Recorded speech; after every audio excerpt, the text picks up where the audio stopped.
Bonjour à tous, bienvenue. C'est la deuxième partie du Grand Forum. Nous avons analysé l'abstention dans Regard sur l'actu tout à l'heure pour la première partie avec Rudy Stephenson et Jean-Marc Aimable. Rudy Stephenson qui reste avec moi pour poser les questions à nos invités aujourd'hui, invités de marque ce matin dans les studios du Grand Forum.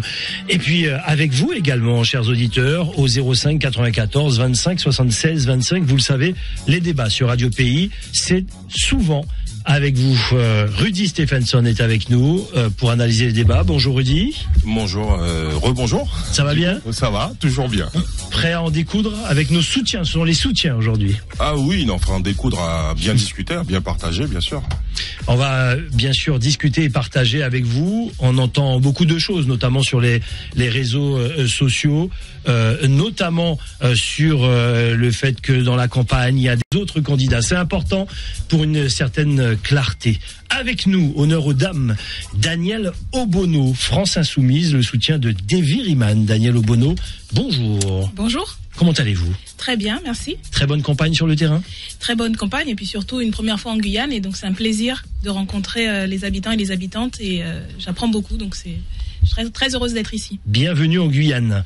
François donc Asselineau de l'UPR, vous soutenez Georges Mignot. François Asselineau, bonjour. Bonjour. Comment allez-vous ? Je vais bien. Je rappelle pour nos auditeurs, vous étiez candidat aux élections présidentielles. Hein. Voilà, j'ai réalisé près de 1% des suffrages et nous avons été candidats. Nous avons été le parti politique qui avons présenté le plus de candidats aux élections législatives de 2017 et notamment dans la deuxième circonscription qui a été invalidée où Bernard Tadei, qui maintenant est le suppléant, avait réalisé 1,77%. Donc notre objectif avec notre candidat Georges Mignot, qui est un vieux Guyanais, si j'ose dire, qui est là depuis. Nous avons été le parti politique qui avons présenté le plus de candidats aux élections législatives de 2017 et notamment dans la deuxième circonscription qui a été invalidée où Bernard Tadei, qui maintenant est le suppléant, avait réalisé 1,77%. Donc notre objectif avec notre candidat Georges Mignot, qui est un vieux Guyanais, si j'ose dire, qui est là depuis, qui a 46 ans, qui a toujours vécu en Guyane. Je vous ai dit à peine bonjour, hein. Ah bon.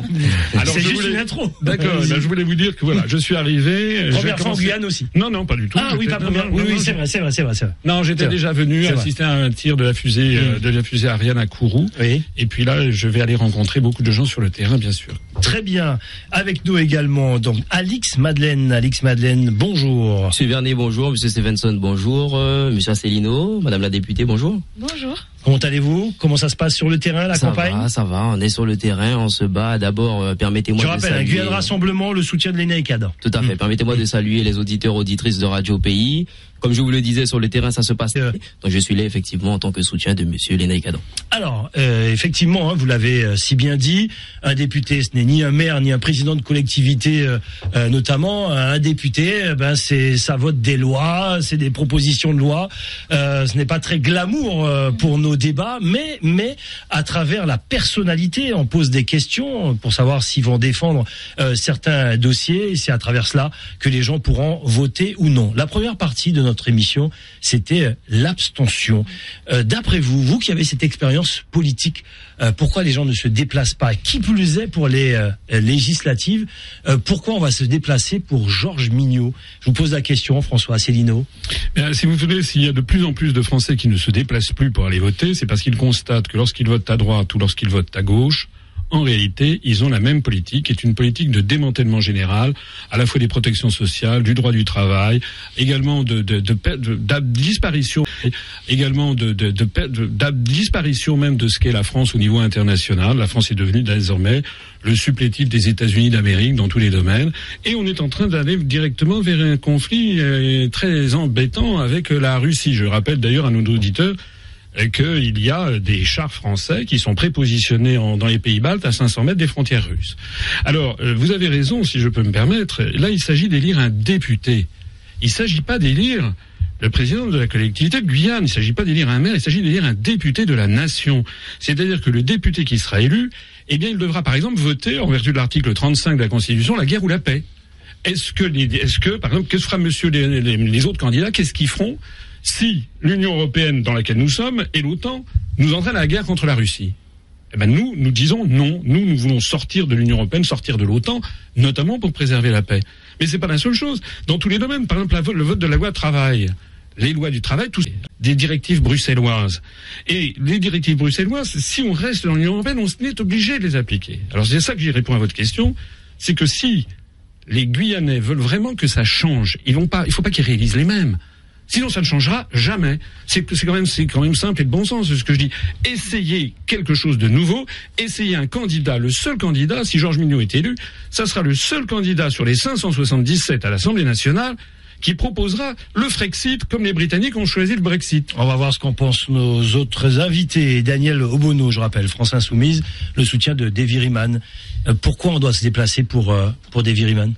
Moi, je pense que déjà ce que vous disiez sur l'abstention, j'ai un peu entendu les échanges précédents. Moi, je comprends tout à fait, et ça a été un élément important nous de la campagne, que ce soit les présidentielles, que ce soit les législatives en juin dernier, de s'adresser à toutes celles et tous ceux qui sont et qui ont de bonnes raisons d'être dégoûtés de la politique, de ne plus y retrouver les uns après les autres, et effectivement une politique qui ressemble. Et en arrivant en Guyane, en rencontrant les habitants et les habitantes là depuis plusieurs jours que je me déplace, je comprends à la fois le rejet, le dégoût, mais je vois aussi la colère et la volonté d'un peuple debout qui, il y a un an, a quand même réussi à obtenir un certain nombre d'exigences. Et pour moi, l'élection de quelqu'un comme Davy Riemann, qui a été au cœur de cette lutte sociale, c'est de faire en sorte que les exigences qui ont été obtenues soient effectivement réalisées, qu'on ne passe pas sous le tapis les accords de Guyane qui ont représenté, en tout cas vu de la métropole, c'était la première fois qu'on entendait parler à ce niveau-là de la lutte de la population, et ça a donné une vision enfin de tout ce qu'il y a à rattraper, de tout ce qu'il faudrait faire aujourd'hui en Guyane. On le voit, il y a un peuple, moi ce qui m'enthousiasme, ce qui m'enthousiasme, c'est de voir la richesse humaine de la population, de cette jeunesse, et aujourd'hui c'est synonyme plutôt de quelque chose de négatif, parce que il n'y a pas de travail alors qu'il y a des ressources, alors qu'il y a moyen de créer des emplois. Et donc je pense qu'avec un député comme Davy Riemann, c'est quelqu'un qui s'est battu pour obtenir les accords de Guyane et qui se battra pour qu'on ne remette pas ça à plus tard. On va y revenir. Après. On y revient. Et donc c'est quelqu'un comme ça que Guyane. Nous on défend, et on espère on sait qu'il sera une voix pour le peuple de Guyane. Alix Madeleine, pour les Naïkadans, Guyane Rassemblement, pourquoi on doit se déplacer pour les Naïkadans avec, on connaît l'abstention des précédentes élections? Monsieur Vernet, tout d'abord, il est important de rappeler que nous sommes en France, certes, mais que la Guyane a quand même une particularité. Aujourd'hui, la moitié de la population a moins de 25 ans, et il est important de passer ce signal fort à cette population qui nous écoute. Eux, ils ne votent pas, sur nos chiffres. Et aujourd'hui, il est surtout important de rappeler que, selon moi, les Naïkadans est aujourd'hui un modèle pour la jeunesse. Un modèle pour la jeunesse parce que ce jeune est député de Sciences Po. On est d'accord, il est parti faire des études. Aujourd'hui, la population, la jeunesse doit être éduquée sur le fait qu'il est important d'aller voter. Pour moi, il est aussi catégorique de pouvoir rappeler que, étant au sein de cette majorité, il sera à même de pouvoir effectivement traiter des dossiers. Un débat, vous pouvez parler entre vous. Traiter ces dossiers et appuyer, en tout cas, la parole de la Guyane. Et non pas la parole de l'Énaïkadans ou de Guyane Rassemblement ou bien même de la CTG. La parole de chaque Guyanais et Guyanaise sans forcément pouvoir redescendre dans les rues. Le problème, c'est que moi l'expérience depuis 6 mois là, c'est la première fois que je suis députée. Je suis députée de Paris, mais je me sens aussi la responsabilité de représenter tous les citoyens, les citoyennes, donc ceux de la Guyane, et c'est pour ça aussi que je suis ici. Mais l'expérience que nous on a, c'est que quand même on a une majorité qui vote en cadence dans le sens de la politique du gouvernement, qui se pose peu de questions, et Monsieur Riemann est élu, qui représentons la seule opposition aujourd'hui à la politique du gouvernement. C'est nous qui avons mené la bataille avec d'autres, mais qui avons été à l'avant-garde, et on voit bien malheureusement que la majorité se contente de voter les lois. Nous, notre action, et je pense que Davy Riemann, c'est pour ça qu'on soutient sa candidature, il est jeune, c'est un syndicaliste, c'est quelqu'un qui est en contact avec la population, qui a été dans la lutte, qui sait ce que ça coûte. Il a une famille, il a aussi subi les privations, etc. Mais qui va être le porte-voix, comme dans notre groupe, on a tous ces profils de gens, on a des aides-soignants, on a moi je suis bibliothécaire, lui c'est un salarié d'EDF syndicaliste. Ça c'est la réalité, ça c'est la France Insoumise. Ça c'est le groupe de la France Insoumise, et on sera très heureux d'accueillir Davy Riemann parce qu'il représente justement l'espoir, la dynamique, quelqu'un qui est debout, qui s'est battu et qui va continuer à se battre pour le peuple de Guyane. Allez-y, c'est un débat, vous pouvez y aller. Tout ça. ensuite les questions de Rudy Stephenson. J'ai entendu beaucoup de belles paroles, mais tout ça. Et ensuite les questions de Rudy Stephenson. J'ai entendu beaucoup de belles paroles, mais assez creuses, hein, vous savez, parce que effectivement, il y a actuellement une écrasante majorité de députés En Marche. Bon, il y en a 310 En Marche, et avec les 30 et quelques, vous savez, des constructifs, on peut estimer qu'il y a 341 députés En Marche. À quoi ça servirait d'avoir un 342e député En Marche? À rien. Parce que je rappelle que le député n'est pas du tout celui qui va s'occuper de la Guyane précisément, c'est un député de la nation. Je redis ce que j'ai dit, je vous ai pas interrompu, je redis ce que j'ai dit. Le député, il vote les lois, il vote le droit du travail, il vote le RSA, il vote les réformes concernant les collectivités locales au niveau national. Vous dites vaut mieux être dans l'opposition? Non, c'est pas ça que je dis. Dans la majorité. Écoutez, moi j'ai fait. L'opposition, c'est la France Insoumise. Mais la France Insoumise, ils ont 17 députés. Depuis, on fait le travail de 300 depuis 7 mois qu'ils ont été élus. Moi, j'ai surtout entendu parler d'un débat pour savoir s'il fallait ou non porter une cravate à l'Assemblée nationale. Mais vous n'avez pas bien écouté, on est dans le groupe en termes d'amendements. Est-ce que en termes de propositions. Voilà, on est les premiers à 17, on fait mieux que tous les autres groupes. Donc, s'il vous plaît, un peu de respect par rapport au travail qu'on fait. On est 17, effectivement. Non, vous passez votre temps à vous disputer d'ailleurs avec M. Mélenchon, bien sûr. Pas du tout, M. Asselineau. Vous n'êtes pas très au courant de ce qu'on fait. Toutes les gazettes sont pleines de vos conflits. Vous venez parler de votre candidat, mais ne venez pas parler de nous. Parce que nous, on fait le travail. Écoutez, laissez-moi parler, je ne vous ai pas interrompu. Vous avez 17, allez, on laisse M. Asselineau. Vous avez 17 députés français insoumis, ça ne servirait à rien d'en avoir un 18e. Vous avez déjà un groupe, voilà, vous n'avez jamais, par exemple, à l'Assemblée nationale, proposé la sortie de l'OTAN, vous n'avez jamais proposé un référendum d'initiative populaire comme nous le proposons, vous n'avez jamais proposé qu'il y ait un débat de fond sur le coût que nous représente la construction européenne. Tout ça, c'est ce que nous allons porter. Très bien. Et moi, j'ai fait 1% des suffrages à l'élection présidentielle. Il y a 577 députés, il serait logique que nous ayons, en gros, entre 5 et 6 députés à l'Assemblée. On en a 0. C'est la raison pour laquelle il serait logique que nous ayons en gros entre 5 et 6 députés à l'Assemblée. On en a 0. C'est la raison pour laquelle il est important qu'on ait un député sur 500. C'est pas trop demandé. Vous êtes démocrate. C'est pas trop demandé qu'il y ait quand même un député qui puisse aller déposer, qui puisse aller porter le discours notamment des 40% de Guyanais qui ont voté non à la Constitution européenne. Ne monopolisez pas la parole. Allez, Daniel Obono et Alix Madeleine. Et ensuite... j'ai un peu réagi parce que je pense que à un moment donné, quand on a un débat démocratique, moi j'entends toutes les critiques sur le fond de notre politique, mais dire que on ne fait rien à l'Assemblée nationale, c'est d'abord méconnaître et prendre, y compris les auditeurs et les auditrices qui, je suis sûr, suivent les débats. Mais non, mais je vous posais des questions précises. Est-ce que vous avez fait un débat? Avez-vous fait un débat à l'Assemblée nationale? Laissez finir. Pour vous dire le travail que nous on fait. On parle là de l'élection d'un député aujourd'hui dans la 2e circonscription en Guyane. Et qu'est-ce que ça signifie comme travail? Moi, je vous parle du travail qu'on a fait. Les gens peuvent aller voir, vérifier exactement sur les amendements qu'on a fait, sur les prises de position. Il y a partout sur tous les réseaux internet. Vous parlez de nos prises de position. Choses concrètes. On va sur la question de la formation tout au long de la vie. On va avoir des débats qui vont arriver à l'Assemblée. Bien sûr qu'on débat des lois de la nation, mais on débat aussi. Non, vous inquiétez pas. On débat aussi de comment ça va s'appliquer dans un territoire comme la Guyane, dont on sait qu'il y a un retard en termes d'investissement, en termes de moyens, y compris ce qui a été gagné aux accords de Guyane, c'était des mesures de rattrapage, mais c'est bien en deçà, par exemple, de la démographie scolaire. Très bien. Donc c'est ce travail-là que nous on fait, et on est ceux qui le défendent haut et fort à l'Assemblée, et David Riemann sera parmi nous, je l'espère. Alix Madeleine, oui. On a entendu plus ou moins effectivement les programmes sur lesquels donc notamment Daniel Obono, François Asselineau donc vont se battre avec leurs candidats aux législatives. Et vous, quel est le programme de l'ENAICA? Donc quel est le combat qu'il va mener s'il retourne à ce poste de député? Alors, Monsieur Vernet, comme vous le savez, un député n'a pour le moment pas de programme. Ça, vous le savez. Par contre, il y a une réalité de terrain. Ça, c'est ce qu'il faut savoir. C'est d'ailleurs la raison de la venue de Monsieur Castaner. Ça, c'est ce qu'il faut savoir. C'est d'ailleurs la raison de la venue de Monsieur Castaner, donc délégué général de la République, du mouvement La République en marche. D'accord? Donc, il est toujours d'ailleurs en Guyane, où nous avons été sur le terrain, à la rencontre des populations pour qu'ils puissent voir ce que les Guyanais vivent au quotidien. Il est important de comprendre que aujourd'hui les beaux discours c'est bien, mais vous voyez la contestation c'est également ça. On passe du temps à se battre, etc. Mais nous ne sommes pas là pour ça. Nous sommes là pour pouvoir avancer sur les dossiers de la Guyane. Je vous l'ai dit, je vous le répète, il y a une réalité du terrain.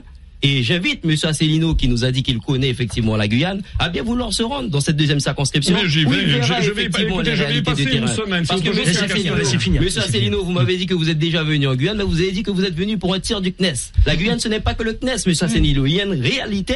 Et aujourd'hui, il faut savoir à quoi ces Guyanais et Guyanaises sont confrontés. Vous comprenez? Alors attendez, moi c'est une question de Rudy Stephenson. Une question de Rudy Stephenson. Oui, je vais commencer par vous, monsieur Asselineau. Allez. Donc, on a clairement compris, il y a d'essentiel pour vous qu'à l'Assemblée, vous ayez ce relais, pas de souci. Simplement, nous sommes en Guyane dans une particularité, notamment dans notre relation à l'Europe. Quand vous parlez de Frexit, c'est quelque chose à quand même à bien expliciter, et j'espère que monsieur Mignot y arrivera. La Guyane est une région ultra-périphérique. C'est exact. Nous sommes largement subventionnés sur tous les aspects, notamment infrastructurels, par l'Europe. Nous avons une relation même très particulière à l'Europe. Est-ce que vous pouvez quand même nous éclairer sur votre approche de ce Frexit qui serait quoi en Guyane? D'accord. Alors, ce qu'il faut savoir, c'est que si on parle de l'Europe, c'est pas parce qu'on fantasme, c'est pas parce qu'on est dans la Lune, c'est parce qu'on est dans les réalités. Le gouvernement, je rappelle qu'un député, il vote les lois de la nation. Le gouvernement actuel, qui fait la même chose que son prédécesseur, qui fait la même chose que ce soit Sarkozy, Hollande, Macron, tout ça, c'est exactement la même chose. Ils appliquent les directives européennes. Donc, ce que nous disons, nous, c'est qu'il faut que les Français reprennent leur démocratie. Maintenant, s'agissant des fonds européens, il faut que les Français sachent que la France donne chaque année à peu près 24 milliards d'euros à l'Union européenne, 21 milliards, pardon, et on reçoit à peu près 9 milliards de moins. C'est-à-dire que chaque année, la France donne 8 à 9 milliards d'euros de plus à l'Union européenne qu'elle n'en reçoit. Ça veut donc dire que, par exemple, on subventionne les pays de l'Est. On donne beaucoup plus d'argent, par exemple, à la Pologne par ce système qu'on en donne à la Guyane. Et effectivement, vous dites qu'il y a des subventions dites européennes, mais elles sont financées par nous, par les Français, qui n'en reçoivent que les 2/3 au bout du compte. Sur le plan 2014-2020, sur les 7 ans qui viennent, l'Union européenne, à grand son de trompe, à grande publicité, a annoncé 620 millions d'euros sur 7 ans, ça fait 88 millions d'euros par an. Bon, vous savez ce que l'Union européenne va donner au Luxembourg, qui est le pays le plus riche du monde? Elle va donner 486 millions d'euros. Ce que nous disons, c'est qu'une fois qu'on sera sorti de l'Union européenne, non seulement on pourra donner les mêmes sommes à la Guyane, mais vous savez ce que l'Union européenne va donner au Luxembourg, qui est le pays le plus riche du monde? Elle va donner 486 millions d'euros. Ce que nous disons, c'est qu'une fois qu'on sera sorti de l'Union européenne, non seulement on pourra donner les mêmes sommes à la Guyane, mais beaucoup plus, puisqu'on ne donnera pas notre argent comme on l'a fait sur l'Ukraine, par exemple, à la demande des États-Unis. La France a versé 300 millions d'euros via l'Union européenne à l'Ukraine. Donc sur ce discours-là, vous êtes en accord avec le Front National, hein, on est d'accord? Vous voulez sortir le Front National, Madame Le Pen a dit, elle a confirmé qu'elle n'était hors de question de sortir de l'Union européenne et de l'euro. Et ne faites pas les amalgames. Non, il n'y a pas d'amalgame. Allez dire à Georges Mignot, qui est là depuis 46 ans, dont la mère est amérindienne, que nous serions racistes. Alors ça suffit, ces amalgames. Je vous ai dit sur le fait de sortir de l'Union européenne, je ne fais pas d'amalgame. Mais Madame Le Pen, ne veut pas. Mais vous avez bien vu. Elle ne sait même pas ce qu'elle veut. Bon, très bien. Une question pour Daniel Obono. Oui, Daniel Obono. Vous énervez pas, monsieur Asselineau. Donc nouvellement élu. J'allais venir justement sur la composition de notre groupe, puisqu'on a essayé, notamment de rappeler. Monsieur Asselineau l'a dit aussi. Alix Madeleine le dit, qu'un député ne fait pas tout. On est d'accord. On l'a rappelé d'ailleurs il y a pas si longtemps. On a rappelé que un député, c'est grosso modo 5 fonctions. Malgré tout, vous avez dit que les accords de Guyane, c'est quelque chose que vous avez bien perçu, qui a été audible, que vous prenez en compte en tout cas dans la candidature d'Evy Riemann. Qu'en sera-t-il concrètement? Parce que 17 passé à 18, parfait. Ça fait un petit groupe malgré tout, qui s'entend. On entend bien d'ici aussi, mais comment ça va se passer? Parce que les Guyanais, me semble-t-il, tiennent à cœur non seulement le premier milliard qui a été plus ou moins acté, on en est à 60 et quelques millions, et puis surtout le complément. On la laisse répondre? On la laisse répondre. Bien sûr. Allons-y. Allez. Mais comment ça va se passer? Ça se passe. Et ensuite les auditeurs. Désolé pour la. Ça va se passer aussi, y compris en travaillant avec Davy Riemann sur justement. Aujourd'hui, on a par exemple un discours qui dit on ne sait pas trop si finalement on va le faire ou pas. Monsieur Macron, quand il est arrivé en disant qu'il n'est pas le Père Noël, il y a eu un discours qui semblait remettre en cause une partie des engagements pris. Maintenant, on dit que finalement, Monsieur Castaner, de ce que j'ai entendu, oui, tout va arriver. Mais tout ça, on est dans le discours. Et nous, l'expérience qu'on a aussi surtout, c'est qu'on a un discours, on a un gouvernement qui dit beaucoup de choses, même tout et son contraire. Et dans la réalité, quand on regarde les chiffres, par exemple, quand on a discuté du budget de l'État, on a bien vu où est-ce qu'ils sont allés prendre l'argent et où est-ce qu'ils l'ont donné. Ils sont allés prendre l'argent pour 5 € d'APL pour le logement aux plus défavorisés et ils ont donné des milliards aux plus riches en supprimant l'ISF. Donc nous, notre rôle, et c'est le rôle des députés, y compris de contrôler l'action du gouvernement. Il y a des accords qui ont été signés, ils doivent être intégralement respectés par le gouvernement. Et c'est ça que nous on fera tous les jours s'il le faut, en rappelant au gouvernement ses responsabilités. Ce sera la responsabilité et le rôle de David Rehman, mais de l'ensemble des députés du groupe. Et ça, on l'a fait sur tous les députés du groupe. Et ça, on l'a fait sur tous les dossiers qu'on a traités et qui sont venus à l'Assemblée nationale depuis 6 mois qu'on est présent. On le fait dans l'Assemblée, mais on le fait aussi en dehors. Parce que nous, on considère que le travail, il doit se faire dans l'institution, il doit se faire en dehors. Et je pense que David Rehman l'a déjà dit, il reviendra régulièrement. C'est pas évident parce qu'en plus, avec les distances, mais il reviendra à intervalles réguliers, mais pour rendre compte de son travail et discuter avec la population sur qu'est-ce qu'on a obtenu, où en est le gouvernement et surtout qu'est-ce que vous voulez faire. Parce que l'action, et je termine là-dessus rapidement, l'action d'un député n'a de force qu'y compris s'il y a avec lui, à ses côtés, un mouvement social, des collectifs d'habitants mobilisés qui construisent le rapport de force nécessaire. Et il n'y a que comme ça que le gouvernement appliquera effectivement les accords qui ont été obtenus de haute lutte. Et je tiens encore une fois à saluer cette mobilisation de la population. Très bien. Juste à nos auditeurs qui sont en attente, après la question d'Alix Madeleine, ça sera le tour des auditeurs qui ont des questions. Vous disiez que, en l'occurrence, il n'y a pas de programme particulièrement. Néanmoins, en l'absence de programme, il y a cette idée qu'il s'agit d'être un élu, un député de la majorité présidentielle. Cet aspect semble important. Vous l'avez redit tout à l'heure. C'est plus de 300 députés. C'est en temps de parole, que ça soit sur des questions orales, un certain nombre d'exercices liés au mandat de député. Comment vous pouvez nous rassurer peut-être en nous assurant que Monsieur Lénaïque Adam, s'il est élu, aura de la place pour pouvoir s'exprimer, porter les dossiers effectivement à l'hémicycle, dans les commissions, et s'opposer à Macron si Macron pose bien entendu, une problématique guyanaise. Bien entendu, Monsieur Stevenson. Alors pour vous répondre, je pourrais vous répondre clairement sur la question. Aujourd'hui, il est important de comprendre que Monsieur Adam, avant même d'être élu député en juin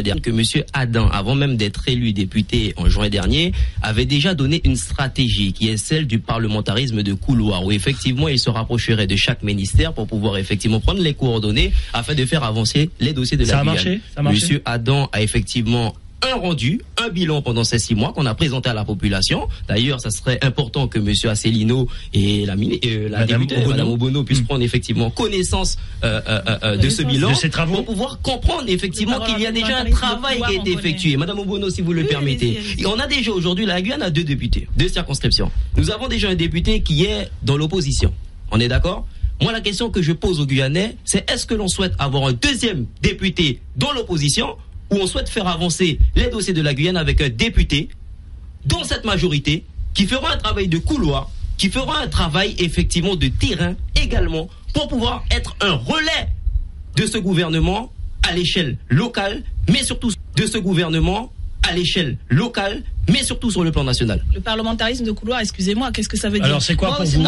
Écoutez, moi j'ai du mal à... Je pense que malheureusement c'est la manière de faire de la politique qui est faite depuis des décennies. Et c'est ça, je termine. Et ensuite y compris moi aussi, j'ai pris le contact alors j'ai peut-être j'ai aussi le 06 de tel ou tel ministre, on a un rendez-vous, on va discuter, etc. Je ne doute pas de l'influence, mais il se trouve qu'il est dans la majorité, de Monsieur Adam auprès de la majorité. Mais il y a aussi des sénateurs des élus qui sont parlementaires. Donc, voilà.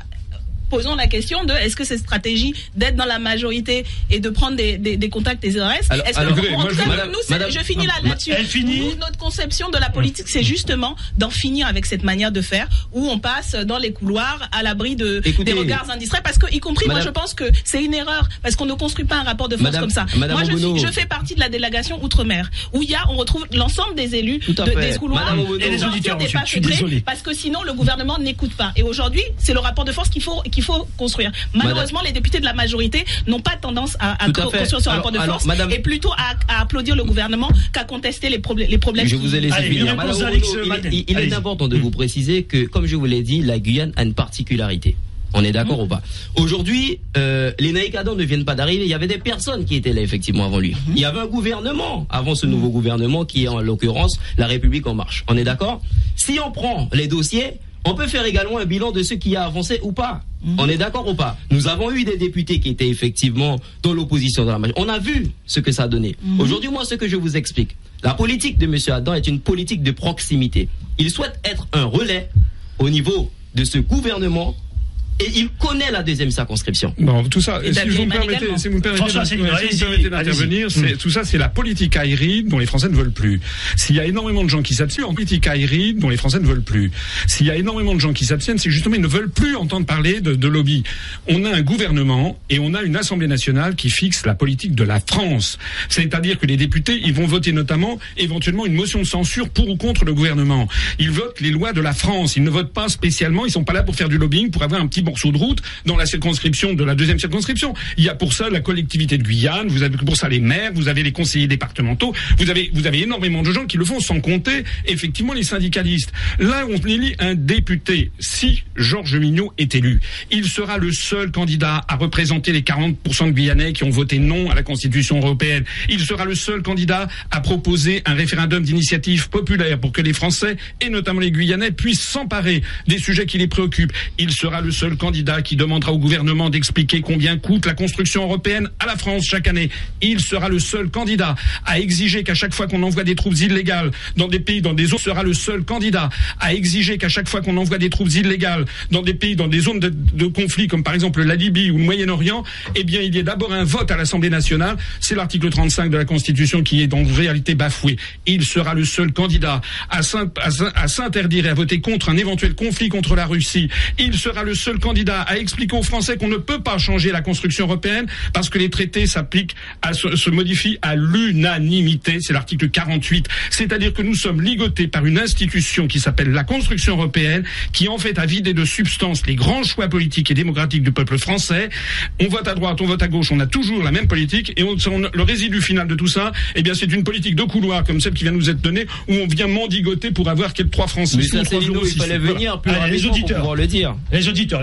Standard Radio Pays 05 94 25 76 25. 25 76 25. On en prend quelques-uns et on vous fait écouter. Vous inquiétez pas. Allô, bonjour. Et on vous fait écouter. Vous inquiétez pas. Allô, bonjour. Allô. Désolé pour l'attente. Allez-y. Oui, bonjour. Bonjour. En fait, j'ai une espèce de remarque-question justement par rapport au groupe parlementaire dont vont faire partie des futurs, on ne sait pas lesquels députés. C'est-à-dire qu'on a un député qui va être tout seul contre 350. Je ne sais pas comment il va faire pour faire avancer les dossiers de Guyane. On aura peut-être un député parmi 18 face à 300.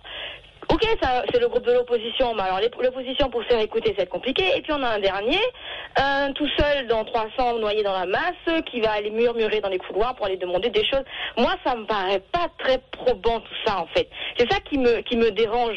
J'entends les propos de Madame Obono, j'entends les convictions de Monsieur Asselineau, j'entends la méthode, on va dire, pour Monsieur Alix Madeleine. Voilà. Et je suis pas convaincue. Je suis désolée. C'est vrai que ce seront des députés, ils sont là pour défendre la Guyane. Et c'est vrai que c'est une question, moi je vais suivre, je vais voir si je peux, ça me plaît pas. Et moi, de dire que quelqu'un vient visiter et de voir les réalités de la Guyane alors qu'il a pris l'hélicoptère pour se déplacer, ça me choque, personnellement. Voilà. Très bien, merci. Mais merci pour l'attente, ça fait un moment que vous attendez. Attendez, on enchaîne un deuxième auditeur, vous pourrez rebondir ensuite. Allô, bonjour. Allô. Oui, allez-y, c'est à vous. Oui. Allez-y. Voilà. Bonjour. Bonjour. Les auditeurs. Bonjour, il vous dit bonjour. Allez-y. Bonjour. Bonjour à toutes les personnes qui sont venues de métropole pour cette petite élection, en fait. Mais en fait, qui est une grosse élection. Pourquoi je vais dire ça? Aujourd'hui, l'enjeu majeur, c'est d'élire un député. Et, si possible, encore un député dans l'opposition. Pourquoi? Parce que la Guyane a fait un choix. Vous-même, vous avez... Pourquoi? Parce que la Guyane a fait un choix. Vous-même, vous avez dit que les Guyanais ne votent plus. Les gens ne votent plus. Ne vont plus aux élections. Et il y a eu les marches de l'année dernière. Ok? Les marches historiques de l'année dernière. Le Guyanais, maintenant, veut sortir de ce système de cette politique française coloniale là. Ok? Nous on veut sortir de ça. Et c'est pas en faisant ces micmacs, parce que là je vois l'intérêt que monsieur Asselineau, madame Obono, Castaner, tout le monde est là. Faites pas trop long. Faut conclure. Il y a un enjeu. Mais l'enjeu c'est pour les Guyanais, c'est pour nous libérer du gouvernement français. C'est un début d'une révolution. Très bien. Ça ne peut pas se passer. C'est une révolution, même si il y a des gens qui veulent le minimiser, mais c'est une révolution. Et c'est pour ça que tout le monde aujourd'hui vient à Cayenne pour voir, c'est de sortir de la France. Merci beaucoup, ne vous répétez pas. Merci beaucoup. Je note que ce monsieur veut sortir de la France, mais il ne parle jamais de l'Union européenne. Ça fait penser, vous savez, comme les Catalans qui veulent l'indépendance de la Catalogne dans le cadre de l'Union européenne, ou les Corses qui veulent l'indépendance de la Corse dans le cadre de l'Union européenne. Quand est-ce qu'une bonne fois pour toutes, les gens vont accepter de comprendre les relations de cause à effet qu'il y a entre notre appartenance à l'Union européenne, qui nous dicte toutes les politiques économiques et sociales. J'ai eu l'occasion de le présenter lors du débat à 11 candidats lors de la présidentielle. Oui. Et tout ça circule sur Internet. Allez sur notre site upr.fr. J'avais dit exactement ce qui se passerait si nous restions dans l'Union européenne. Donc avant de proposer de sortir de la France, il faudrait d'abord proposer que la Guyane sorte de l'Union européenne, comme d'ailleurs l'île de Saint-Barthélemy dans les Antilles, a quitté le département de la Guadeloupe, est devenue une collectivité d'outre-mer et est sortie de l'Union européenne. Mais je peux vous assurer qu'il se porte très très bien. Je sais pas si Saint-Barth est le bon exemple. Mais je vais vous dire, vous avez 450, vous avez 500 000 habitants. 500 000 concitoyens français, les habitants de Polynésie française et de Nouvelle-Calédonie et ceux de Wallis et Futuna qui ne sont pas dans l'Union européenne et qui se portent très bien. Merci pour eux. Je pense qu'on va avoir le débat sur allez-y, Daniel Obono, ensuite Alex. Il y a des élections en 2019. Nous, en tout cas, on est dans une position. Et ensuite, la question de Rudy Stéphane. Quel que soit là où on se situe, que ce soit en Guyane, que ce soit en métropole ou au niveau européen, c'est de défendre des intérêts. Et effectivement, on n'a pas un programme tout établi, mais on a au moins des principes, des idées et des propositions. La première auditrice parlait de la question d'être dans l'opposition. Nous, on est dans l'opposition parce qu'on n'a pas réussi à convaincre suffisamment de gens pour être majoritaire. Mais on se pose comme un parti de gouvernement. Quand je vous disais que on fait des amendements, on étudie les programmes de loi, c'est parce que on veut être en capacité de gouverner le pays. Comme donc quoi, les sondages, vous voyez, les sondages donnaient. Et je pense que, y compris le score qu'a fait Jean-Luc Mélenchon, malgré l'abstention ici en Guyane, aujourd'hui en capacité de prétendre à gouverner le pays. Donc la position d'opposition, c'est pas quelque chose dont on se contente. Il se trouve qu'on est cette opposition. Mais je tiens à rappeler quand même que, y compris si des médias qui sont plutôt favorables au pouvoir en place reconnaissent qu'on est aujourd'hui la seule opposition politique au gouvernement, parce que mais ça n'est pas vrai, vous arrêtez de dire ça. Excusez-moi, je termine, je ne vous ai pas interrompu, parce qu'il y a les Républicains qui sont une centaine, il y a les Constructifs, etc., qui sont en fait dans la ligne du gouvernement. Ils sont bien plus nombreux que nous, mais si on entend parler de la France insoumise, de ces 17 députés, et pas juste de Jean-Luc Mélenchon, c'est parce qu'on a montré qu'on est en capacité de à la fois s'opposer, mais aussi de proposer. Quand on a fait par exemple une journée parlementaire où on a proposé 5 propositions de loi, ça montre aussi qu'on peut mettre en avant une autre vision pour la France, pour l'ensemble des territoires, et c'est ce que portera David Rimad aussi, des propositions alternatives au niveau national et qui tiennent compte des propositions alternatives au niveau national et qui tiennent compte et qui s'inspirent et qui s'écrivent avec les habitants et les habitantes, notamment de la Guyane. Donc c'est ça qu'on propose, une alternative. Alex Madden. Alors moi, pour répondre à l'auditrice, effectivement, et c'est le député qui dit qu'il a un programme, c'est lui. Aujourd'hui, nous, il y a des urgences, telles que les accords de Guyane, on en parle, le numérique, la sécurité. Aujourd'hui, Monsieur Adam a effectivement des urgences qu'il souhaite traiter en priorité. Mais ensuite, pouvoir effectivement, et je le répète, accompagner les Guyanais. On parle effectivement, moi j'entends parler la femme qui parle de Père Noël, cette histoire de Père Noël. L'auditrice, l'auditrice, pas toi qui parle de Père Noël. C'est le président qui a parlé du Père Noël au début. Qui a dit que le président parlait de Père Noël. Voilà. Moi aujourd'hui, je vois de nombreux Pères Noël, en tout cas, arrivent en Guyane, d'accord, qui n'y sont jamais venus d'ailleurs, qui viennent effectivement, d'ailleurs, dire des choses qu'ils ne pourront pas faire. Il faut arrêter de mentir. Je ne parle pas de Monsieur Castaner, parce que Monsieur Castaner est effectivement au sein. Arrêtez de mentir. mentir. Je ne parle pas de monsieur Castaner parce que monsieur Castaner est effectivement au sein de ce gouvernement qui fera en sorte de pouvoir apporter. Alors, sans rien apporter. Parlons de cette histoire d'hélicoptère. C'est qui les Père Noël, Alice Madeleine? Alors aujourd'hui, je vois de nombreux Père Noël qui ne sont jamais venus en Guyane et qui viennent faire des promesses en l'air en Guyane. Qui viennent effectivement faire des promesses en l'air en Guyane. Mais je pense, vous savez, monsieur Vernet, monsieur Stephenson, il est important d'expliquer à la population que on ne va pas nous faire gober n'importe quoi. Ça c'est clair et net. Aujourd'hui, on sait pertinemment qu'il y a un parlement, il y a un gouvernement en place, on est d'accord, il ne changera pas, donc il faut avancer avec ce gouvernement. Pour avancer avec ce gouvernement, il nous faut quelqu'un de la majorité. Nous avons déjà un député qui est dans l'opposition, il nous faut un député de cette majorité qui pourrait effectivement avancer sur les dossiers. Alors je termine, monsieur Vernet. Et ensuite j'ai une question sur cette histoire et pour revenir sur cette histoire d'hélicoptère. Oui. Moi je m'étonne en tout cas que ça puisse frustrer et même étonner certains de la population. Vous avez sorti un communiqué, Adam part avec monsieur Castaner. Frustrer et même étonner certains de la population. Vous avez sorti un communiqué, Adam part avec monsieur Castaner en hélicoptère. Lorsqu'on connaît la réalité du territoire et qu'on sait qu'il y a des communes qui ont besoin justement de ce désenclavement. Alors qu'est-ce que l'on fait? On s'étonne de voyager en hélicoptère. Et la particularité c'est qu'aujourd'hui nous sommes en Guyane. Lorsqu'on parle de compte de campagne, nous avons effectivement adressé une réponse. D'accord, l'équipe de campagne à monsieur Mélenchon. Mais aujourd'hui, moi, je vais dire que la Guyane n'a pas besoin de rentrer dans des débats ou bien même dans un théâtre entre monsieur Mélenchon ou bien monsieur Macron. Aujourd'hui, la Guyane a besoin d'avoir des réponses concrètes sur ce qu'il va se faire. Nous avons des urgences, nous allons les traiter et nous sommes prêts à travailler avec tous les Guyanais. Nous ferons un relais parce qu'aujourd'hui, nous travaillons avec la collectivité territoriale.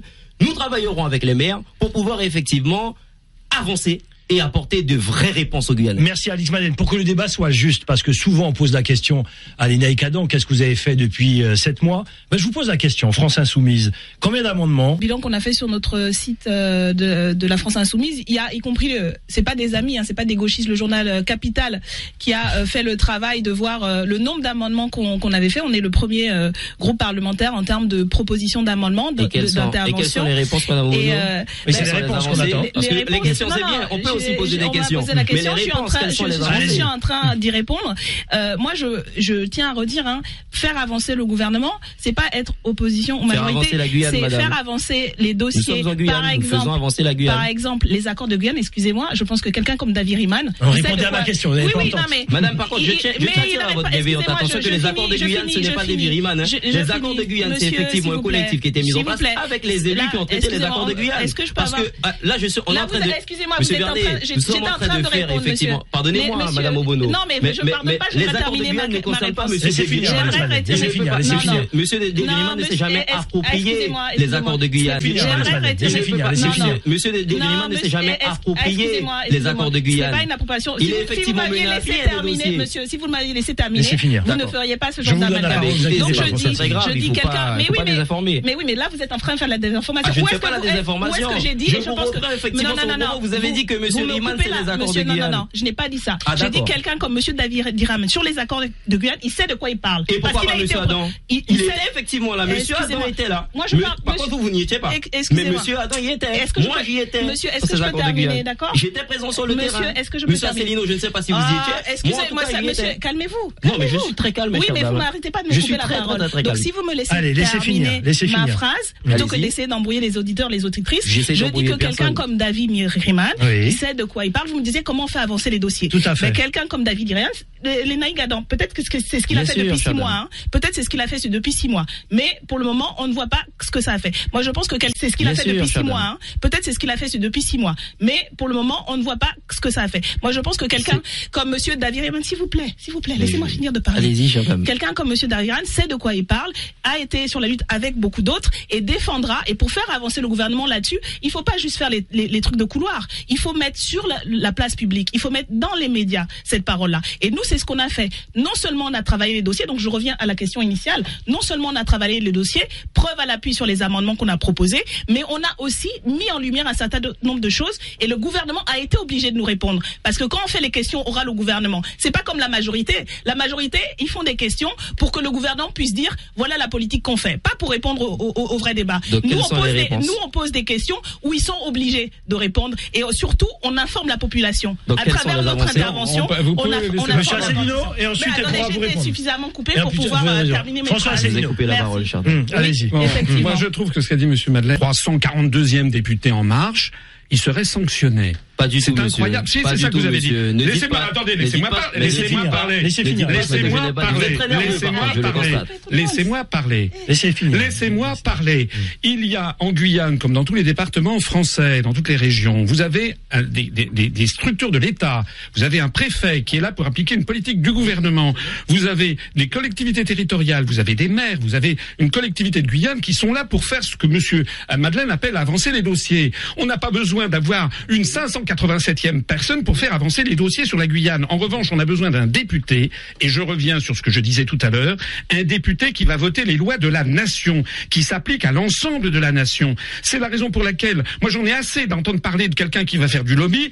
Quelles seront les politiques qui seront votées par les candidats députés si les grands sujets arrivent sur la table? La guerre et la paix. Georges Mignot, il votera contre la guerre et la paix. Georges Mignot, il votera contre la guerre. Georges Mignot, il demandera au gouvernement d'expliquer aux Français combien coûte la construction européenne. Georges Mignot demandera également qu'on explique aux Français comment on va faire dans l'environnement régional. Le programme Amazonie, là, il y a 3 francs 6 sous qui sont mis sur le programme Amazonie. Georges Mignot se battra pour que la Guyane puisse avoir une autonomie, pour fixer sa fiscalité, pour pouvoir entretenir des relations avec la Caraïbe, avec le Venezuela, avec le Guyana, le Suriname, le Brésil. Et ça, c'est à partir du moment où la Guyane sera sortie de l'Union européenne qu'elle pourra échapper à cette gangue de la politique étrangère de sécurité et de défense. J'ai fait 1% des voix à l'élection présidentielle. Nous devrions avoir, s'il y avait une justice, nous devrions avoir 5 à 6 députés. On en a 0. Monsieur, la République En Marche, ils ont déjà 541 députés, ils en veulent 341, ils en veulent un 342e. Si vous êtes démocrate, il faut qu'il y ait un député qui représente les 40% de Guyanais qui ont voté non à la Constitution. Mais ça, c'est ce que vous souhaitez. 2 auditeurs et ensuite la question de Rudy Stephenson. On va peut-être déborder si ça vous dérange pas. Le débat est intéressant. 25 76 25, vous avez le casque. Allez-y, bonjour. Oui, allô.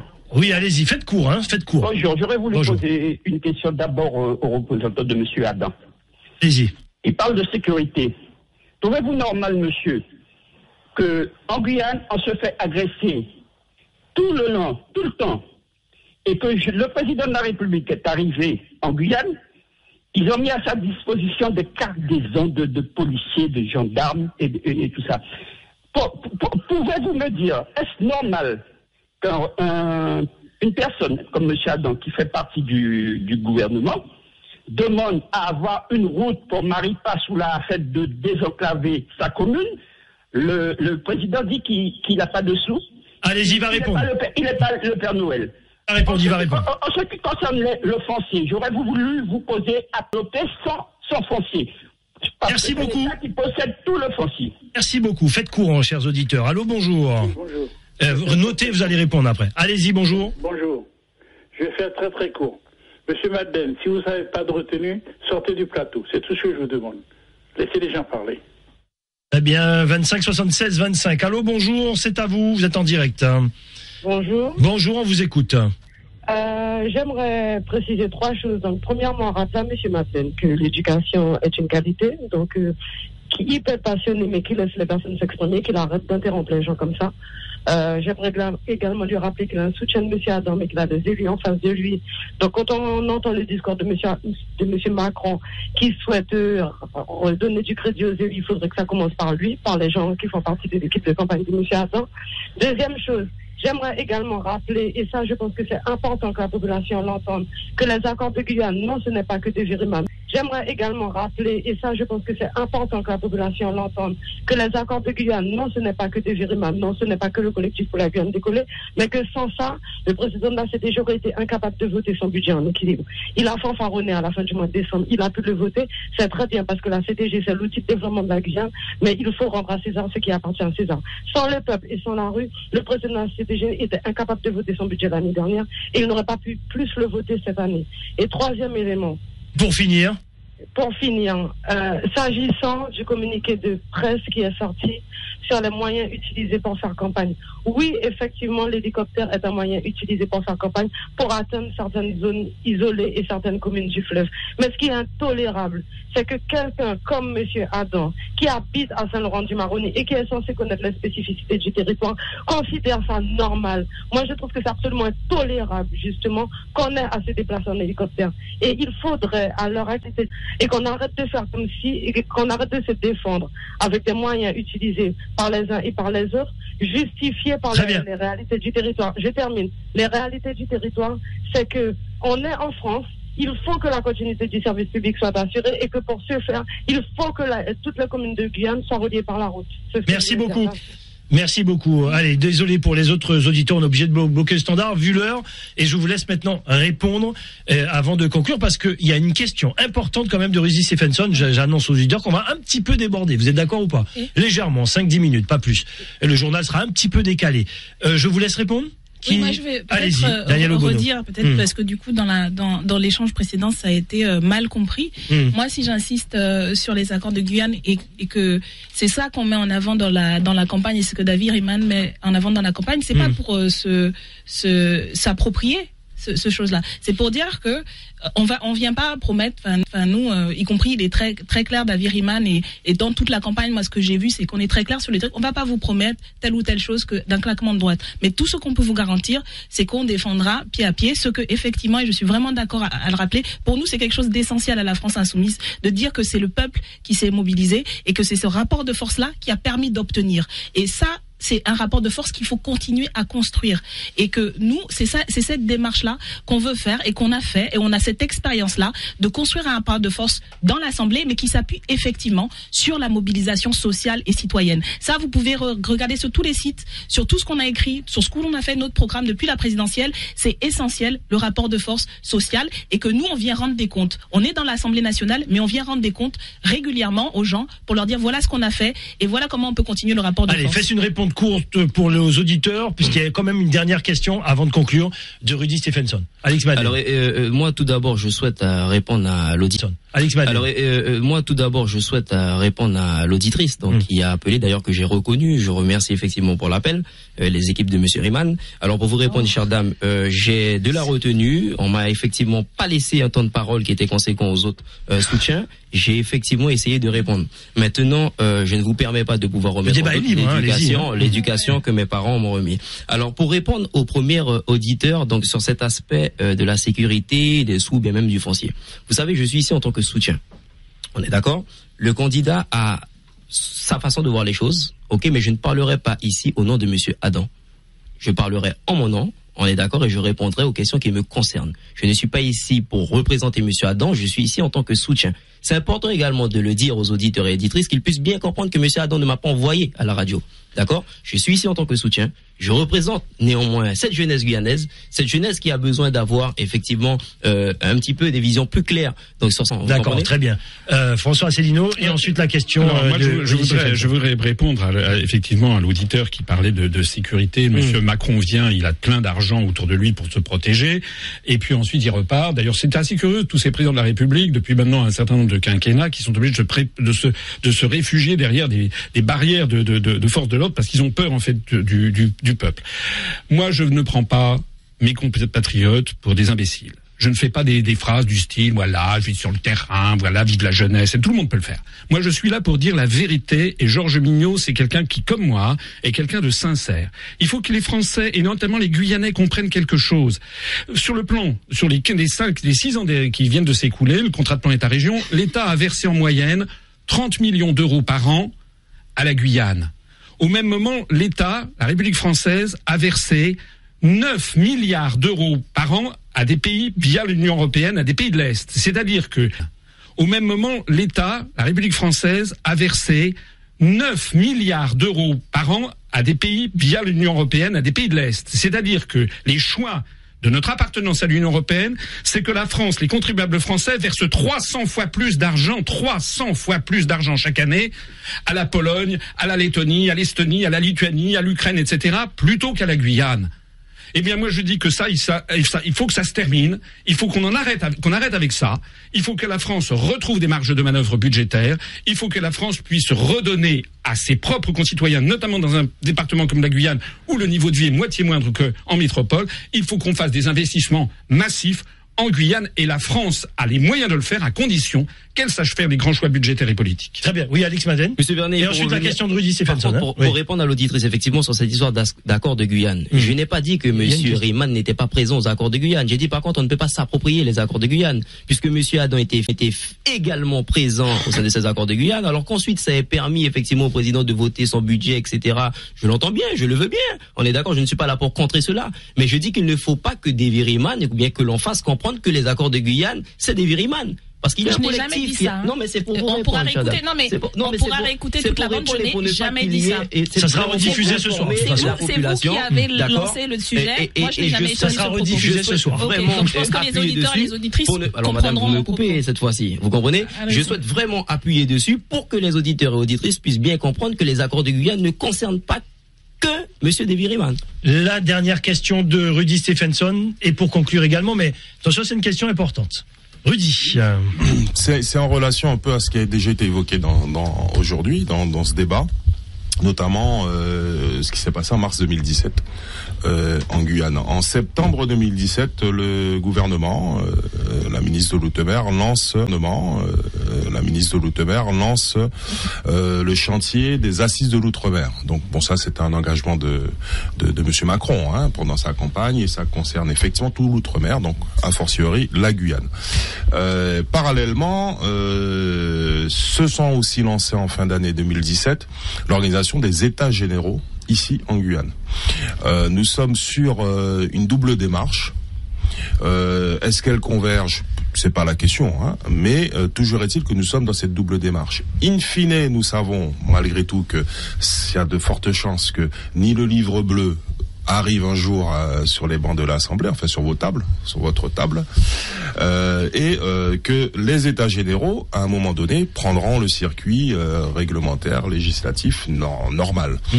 Qu'en est-il de vos positions précises pour que les Guyanais aussi, enfin nous puissions comprendre ici ou deviner quel serait le positionnement? Peut-être cette difficulté d'être sur deux démarches, concurrentes ou coexistantes. Qui veut prendre la parole? François Asselineau, vous signez des autographes en attendant? Allez-y. Moi, ce que je voudrais dire, c'est que assises, états généraux, tous ces assises, ces états généraux, ces colloques, ces conclaves, c'est tout ça. C'est quoi? C'est en fait un État qui n'a plus assez d'argent. C'est-à-dire qu'on est en train de tailler dans toutes les dépenses publiques. On est en train de brader tous les services publics en métropole, notamment. On est en train, et là, on n'a pas parlé de la Montagne d'Or, mais le projet de Montagne d'Or est absolument scandaleux. Ça sera dans le débat. Oui, c'est absolument scandaleux. Avec votre candidat. Voilà, parce que la Montagne d'Or, qu'on fasse de l'exploitation, pourquoi pas, mais il faut que ça profite aux Guyanais. Et vous savez que sur ces investissements, c'est en fait un conglomérat canadien et russe qui va mettre la main et qui mettra en fait la main sur la valeur ajoutée. Les Guyanais ne verront rien, et il y aura la directive des travailleurs détachés qui vient de l'Europe qui s'appliquera, c'est-à-dire qu'il n'y aura même pas d'emploi pour les Guyanais. C'est exactement, vous savez qu'à Kourou, vous savez qu'à Saint-Laurent-du-Maroni, il y a des chantiers de travaux publics avec des travailleurs détachés justement qui ne sont pas Guyanais. Donc, moi je dis que tous ces colloques, tous ces conclaves, etc., c'est reculer pour mieux sauter. Nous sommes là pour dire enfin aux Français la vérité. Eh bien, est-ce que les Français, est-ce que nos compatriotes guyanais sont capables de regarder la vérité en face? La vérité en face, c'est qu'il faut que la France retrouve toute sa démocratie, ses marges de manœuvre budgétaires, ses choix fondamentaux en matière de services publics, en matière de services, de refuser les privatisations, pourquoi pas avoir par exemple une SAFER en Guyane. Il n'y a pas de SAFER en Guyane. Il faut qu'il y ait une réflexion sur le foncier. Tout ceci nécessite avoir une réflexion sur la fiscalité, sur l'octroi de mer. Tout ceci nécessite que la France et la Guyane retrouvent leur marge de manœuvre. Il faut sortir de l'Union européenne. Ça sera le débat posé par Georges Mignot. Je rappelle que Georges Mignot sera face à José Makébé mercredi à 11h. Oui, je regarde, j'ai tout dans la tête. Jeudi, ça sera le débat à 4, mais il n'y sera pas puisqu'il y était déjà la semaine dernière. Voilà, c'est une info que je lui donne. Allez, la réponse de Daniel Obono. Sur la question de Rudy Stephenson. Assises, moi, je pense... États généraux. Oui, après, les assises de l'Outre-mer, comme je disais, moi je fais partie de la délégation Outre-mer, mais la réalité, ce que disent tous les acteurs, les actrices, c'est que les assises, il y en a déjà eu. Il y en a, les constats, on les connaît. On connaît le problème de retard en termes d'investissement en infrastructure. On les connaît. Tout ça, pour nous, c'est des manœuvres dilatoires en vérité. Et y compris, même si les États généraux et l'idée de faire un projet plus global existait dans les accords qui ont été obtenus, il y a des mesures d'urgence. Et les mesures d'urgence, c'est tout de suite. Et le gouvernement sait prendre des mesures d'urgence. Quand je parlais du budget, il a su prendre des mesures d'urgence pour mettre l'argent, on sait où il est, pour donner en supprimant l'ISF. Là, tout de suite, il a fait une session extraordinaire pour faire ça. Donc, on sait que les mesures d'urgence, elles peuvent être prises tout de suite. Les engagements, ils doivent être tenus tout de suite.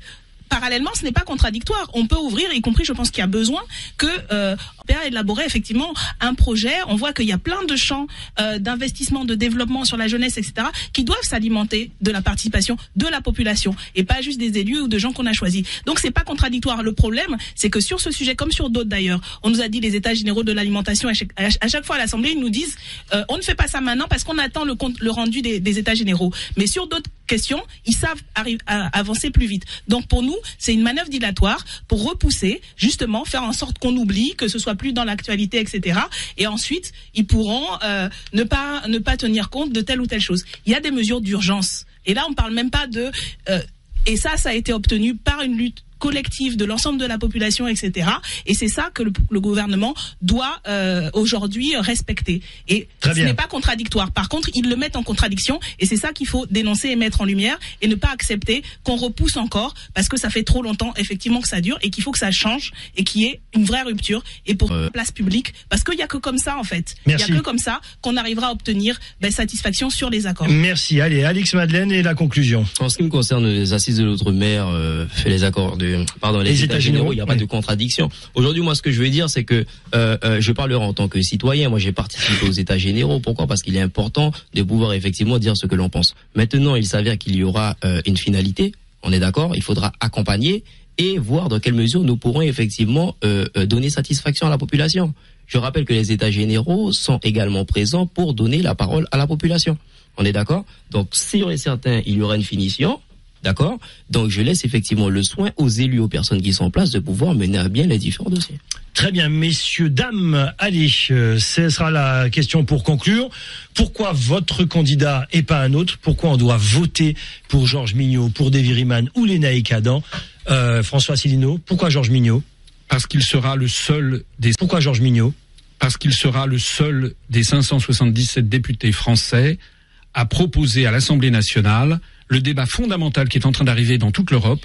Doit-on, oui ou non, rester dans l'Union européenne ? C'est une construction qui part de partout, c'est une construction antidémocratique, c'est une construction qui nous coûte énormément d'argent, c'est une construction qui nous vole notre démocratie.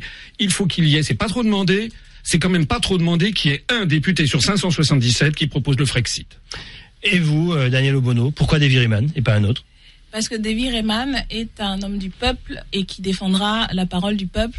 Et avec nous, à nos côtés, il participera à renforcer l'opposition au gouvernement et à la majorité parlementaire, dont on a vu de quoi ils étaient capables, malheureusement, de faire encore une fois des choix pour les uns en privilégiant et en donnant l'argent qui est produit par tous à une partie de la population, en stigmatisant une autre partie, celle de nos concitoyens et concitoyennes les plus vulnérables, en les stigmatisant de la population au sein de notre groupe, et participera à porter haut et fort les débats et à faire en sorte que les promesses ne soient pas des promesses en l'air, que les engagements soient tenus et à faire avancer et en tout cas à être le représentant du peuple et dans toutes ces dimensions en Guyane et pour le reste de la nation.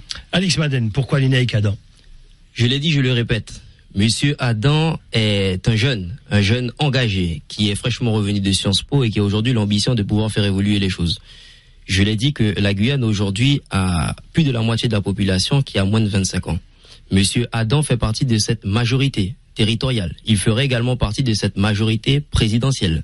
Il serait effectivement le candidat, le député qu'il nous faut, non pas un deuxième député de l'opposition qui sera dans de la contestation, mais un député qui habite la fonction et qui connaît les réalités du territoire et qui se rapprochera également de sa population afin de savoir quelles sont les réelles attentes. Effectivement, le candidat, le député qu'il nous faut, non pas un deuxième député de l'opposition qui sera dans de la contestation, mais un député qui habite la fonction et qui connaît les réalités du territoire et qui se rapprochera également de sa population afin de savoir quelles sont les réelles attentes. Il a effectivement un bilan en